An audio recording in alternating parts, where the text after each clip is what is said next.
Hi అండి, welcome to our channel. అందరికీ నమస్కారం అండి.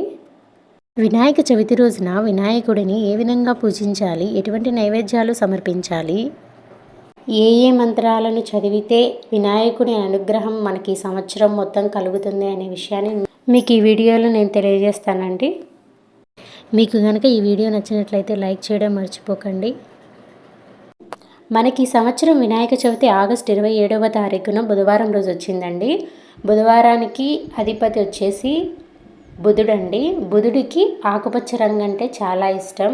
అలాగే బుధుడికి అధిష్టాన దైవం కూడా వినాయకుడేనండి. కాబట్టి బుధుడికి ఆకుపచ్చ రంగు ఇష్టం కాబట్టి ఆ రోజున ఆకుపచ్చని వస్త్రం ధరించి వినాయకుడు పూజించడం వల్ల విశేష అనుగ్రహం మనం పొందవచ్చు. అలా కుదరని పక్షంలో కనీసం ఆకుపచ్చని కర్చీఫ్ అయినా మన దగ్గర ఉంచుకుంటే మంచిదండి. అలాగే ఏ పూజ అయినా కూడా మనం స్థిరలగ్నంలో చేస్తే మనకు మంచి ఫలితాలు వస్తాయండి. ఆ రోజున స్థిరలగ్నం వచ్చేసి ఉదయం 5:20 నుండి 7:20 వరకు ఉంది. ఆ సమయంలో మేము పూజ చేయలేము అన్నవాళ్ళు నెక్స్ట్ వచ్చేసి 9:30 నుండి 11:50 వరకు స్థిరలగ్నం ఉందండి. కాబట్టి ఆ సమయంలోనైనా కూడా వినాయకుడిని పూజ మొదలు పెట్టవచ్చండి. ఆ రోజున దీపారాధనకి 5 ఒత్తులను వేసుకొని విడివిడిగా కొబ్బరి నూనె వేసుకొని దీపారాధన చేసుకోవాలి. ఆ రోజు వినాయకుడికి నైవేద్యం ఉండ్రాళ్ళు అందరూ పెడతారండి. ఉండ్రాళ్ళతో పాటు ఎర్రని పండ్లు కూడా సమర్పించండి. ఎర్రని రంగు అంటే వినాయకుడికి ఇష్టం కాబట్టి ఎర్రని పండ్లు కూడా ఆ రోజు సమర్పించవచ్చు. వినాయక చవితి రోజు వినాయకుడిని 21 పత్రాలతో పూజించాలని అందరికీ తెలిసిందేనండి. ఒకవేళ 21 పత్రాలు దొరకని పక్షంలో దుర్వాయుగ్మంతో పూజ చేయొచ్చండి. దుర్వాయుగ్మము అంటే అందరూ గరికపోచలను ఒక్కొక్క గరికపోచతో వినాయకుని పూజిస్తూ ఉంటారు. కానీ అలా కాకుండా జంటగా అంటే 2 గరికపోచలు వినాయకుడిని సమర్పిస్తూ పూజించుకోవాలండి.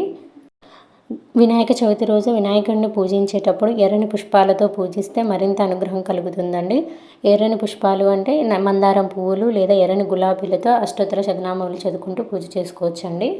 వినాయక చవితి రోజున వినాయకుని వ్రతకల్పన పూర్తి అయిన తర్వాత మనకు సంవత్సరం అంతా ఎటువంటి ఆటంకాలు రాకుండా ఉండాలంటే వక్రతుండాయ హుం అనే మంత్రాన్ని 21 సార్లు జపించాలండి. కోరిక ఉంది మనసులోని కోరిక త్వరగా నెరవేరాలంటే గం క్షిప్రప్రసాదనాయ నమః అనే మంత్రాన్ని 21 టైమ్స్ జపించాలి.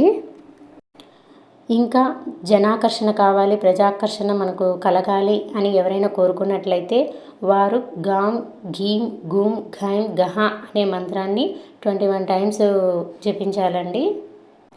వినాయక చవితి రోజున ఎవరైనా పొరపాటుగా చంద్రుడిని చూస్తే సంవత్సరం మొత్తము నిందలు పాలవుతారని చెప్తారండి. కాబట్టి అలా నిందలు పాలవకుండా ఉండాలంటే మనం పూజ చేసిన వినాయకుడి దగ్గర అక్షింతలు మన తల మీద చల్లుకొని ఒక శ్లోకాన్ని చదువుకోవాలండి. ఈ శ్లోకాన్ని నేను స్క్రీన్ పైన ఇస్తానండి. ఈ శ్లోకాన్ని చదువుకోండి. ఇది ఇవాల్టి వీడియో అండి. వీడియో నచ్చితే ప్రతి ఒక్కరూ లైక్ చేయండి, షేర్ చేయండి, సబ్స్క్రైబ్ చేయండి. బాయ్.